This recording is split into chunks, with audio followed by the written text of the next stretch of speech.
Bonjour Simon, bonne année. En fait, bonsoir Simon, bonne année. Je vois pas quelle heure il est. Il est 8h43 du soir et voici le résumé du vendredi dernier qui était en fait au mois de décembre et en fait c'était l'année dernière. D'habitude, je me lève à 6 heures. Tu dors combien d'heures par nuit? Donc ça c'est une question. Tu dors combien d'heures par nuit?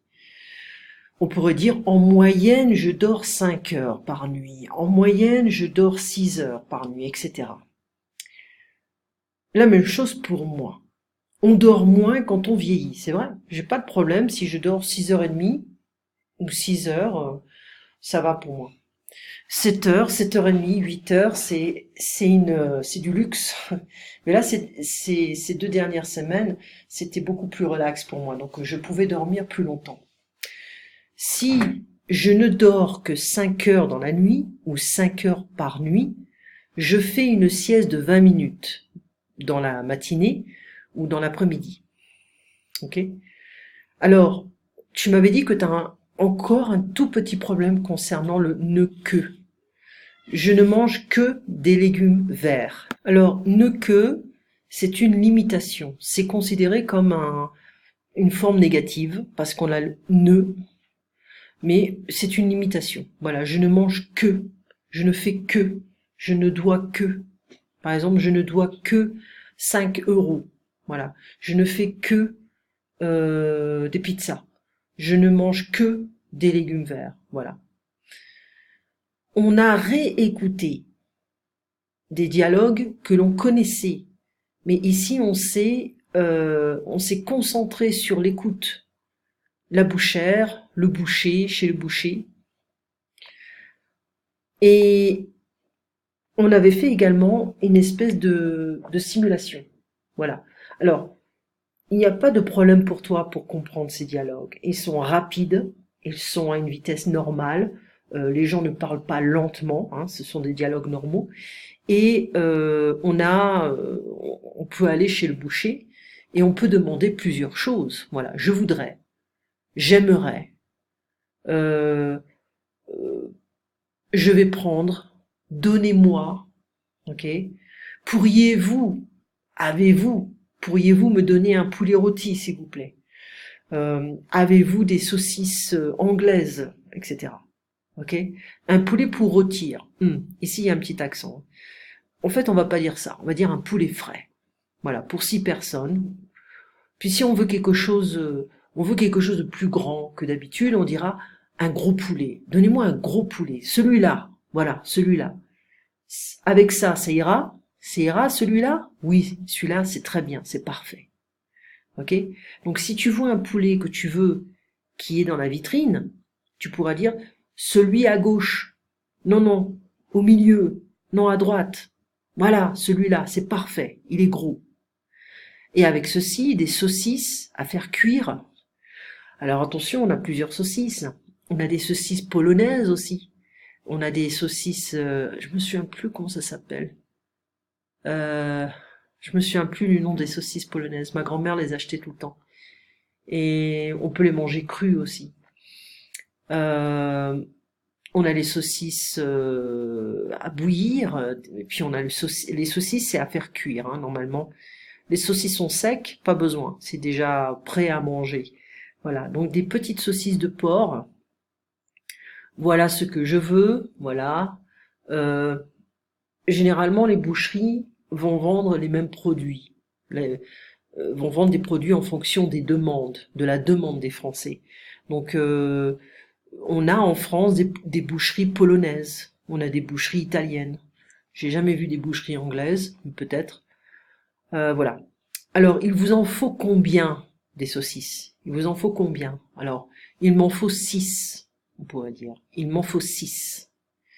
Il vous faut autre chose? Oui, je voudrais de la dinde hachée. Il vous en faut combien? Il m'en faudrait 500 grammes. Voilà. Autre chose? Ça sera tout. Je vous dois combien? 12,75 €. Alors, ça sera tout, et je vous dois combien, monsieur ou madame? Comment vous appelez ça en français? Alors, Si on a des choses, on est un peu curieux, et on se dit, ça a l'air bon ça a l'air bon. Hmm, je me demande si je ne vais pas acheter ça. Je me demande si je ne vais pas acheter ça. It's like I wonder if I'm not gonna buy that. So that means I'm curious about this item, I'd like to buy it, I'd like to try it.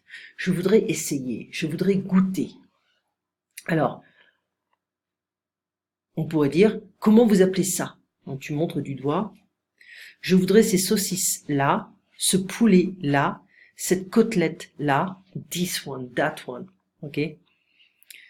Non merci, c'est bon comme ça. No thank you, it's good as it is. Ok?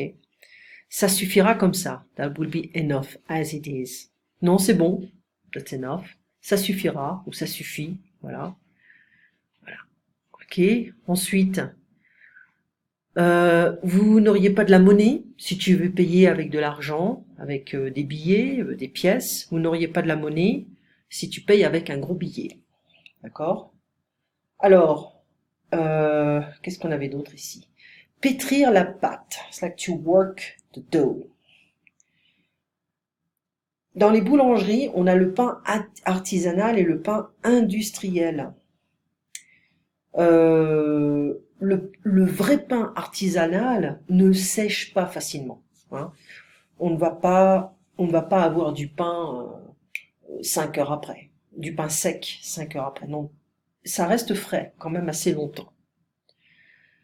Le pain rustique en tranches, attention, ça c'est important, parce que tu vas acheter un morceau de pain, tu vois, on dit ça une miche, ou alors a loaf of bread, mais on va te demander, est-ce que vous voulez en tranches, hein, je voudrais un pain rustique s'il vous plaît, vous voulez le pain en tranches? Oui, voilà, comme ça tu as the sliced, do you want it sliced, en tranches? Je voudrais 2 petites tartes au citron s'il vous plaît, ou 2 tartelettes au citron, un morceau de gâteau au chocolat. Alors ça, c'est très rare en France. Un morceau de gâteau au chocolat. You're not gonna be allowed to really, not allowed, but you're not gonna find the option of buying a slice of cake. It doesn't work like that.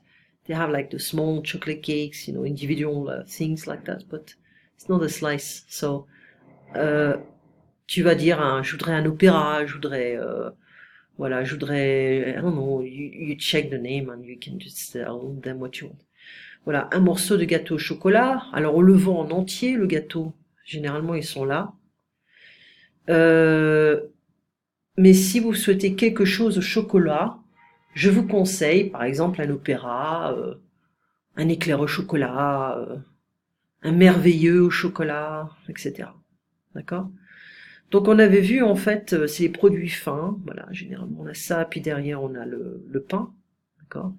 Tu m'avais dit que quand tu étais à Paris, tu allais dans cette boulangerie qui s'appelle le Grenier à pain, qui est une boulangerie rustique, hein, artisanale. Voilà. C'est vrai que on a cette nouvelle méthode. Je l'ai découverte en 2019, hein, l'année dernière, au mois de juin. C'était nouveau pour moi. J'avais pas l'habitude de ça.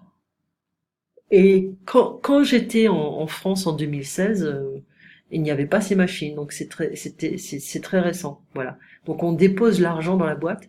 Quand j'étais à la SNCF, on m'avait demandé de payer avec, j'avais du cash, donc je payais avec des billets. On me demandait de mettre dans une boîte, voilà, bizarre. Hein. Voilà, le pain au chocolat en France, ça s'appelle aussi la chocolatine. Attention, tu vas entendre les deux. Il y a une petite polémique à ce niveau-là. Il y a des gens, les Français, qui disent non, on dit pas pain au chocolat, on dit chocolatine. Alors que les deux se disent. Alors attention, j'ai faim. On va pas dire j'ai faim. Non, j'ai faim. On ne prononce pas le M.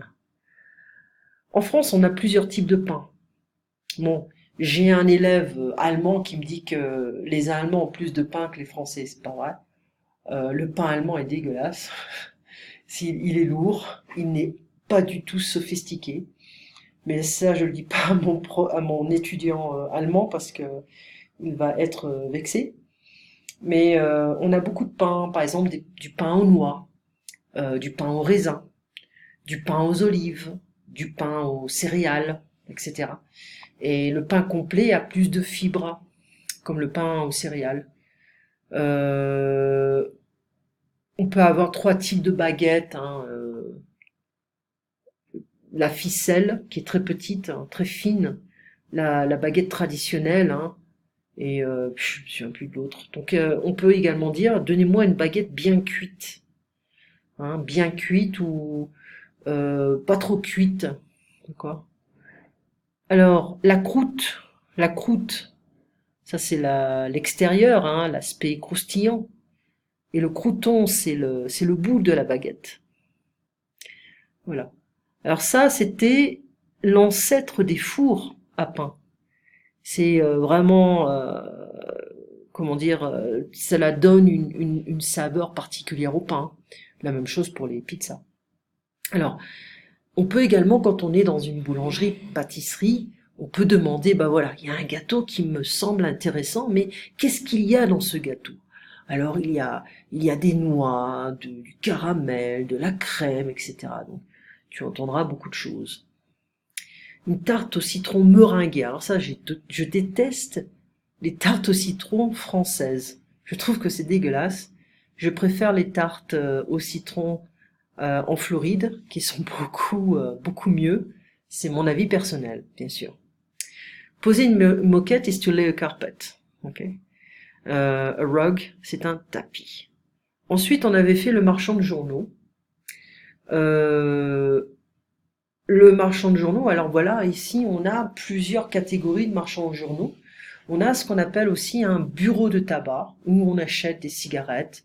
On peut faire un loto, de lottery, hein, National Lottery, jouer au loto, ou faire un tiercé, it's like the horse race.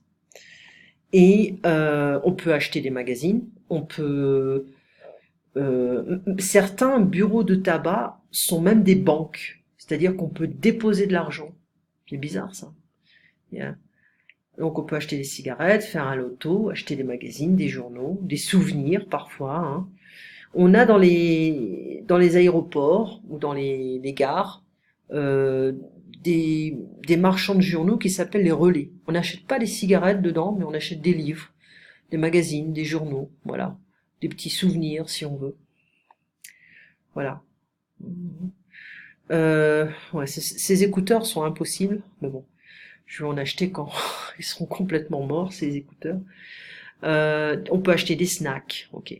Avant, l'ancêtre des marchands à journaux, c'était les kiosques à journaux, hein, qui sont sur le trottoir et comment dire, qui avaient tous les magazines, tous les journaux. Mais disons que je ne pense pas qu'ils vendaient des cigarettes. Je ne suis pas sûr. Il faudrait voir. Enfin bref. Donc demain, on sera le 2 janvier. On se voit donc demain, le jeudi 2 janvier. Je te souhaite une bonne année, encore une fois, bonne santé. Et puis demain, j'ai plein de cours. Là, on reprend tout. Je vais dire combien d'heures j'ai. 1, 2, 3, 4, 5, 6h30. Et ça va être non-stop. Voilà. Pour un 2 janvier, ça commence bien. Mais c'est bien. Plus j'ai de travail, plus je suis contente. Voilà. On va faire compréhension 3 demain. D'accord? Et puis, une chose, alors j'étais en train d'essayer d'ouvrir ça, c'est que j'ai trouvé, je sais pas s'il est bien, parce que je l'ai acheté sur Kindle, et j'ai trouvé un livre de dialogue en français, et bon, je vais voir si ça s'ouvre rapidement, là, j'ai quelques secondes, et s'il est bien, ce livre, je te l'enverrai, comme ça on pourra l'utiliser également. Donc n'oublie pas, demain, on va utiliser compréhension 3. Et puis bon, bah je t'enverrai certainement le livre un peu plus tard parce que ça va pas s'ouvrir là. Voilà. Allez, passe une très bonne soirée, une bonne nuit et encore une fois, bonne année Simon. Et puis peut-être que tu recevras le livre sur les dialogues. Allez, à demain.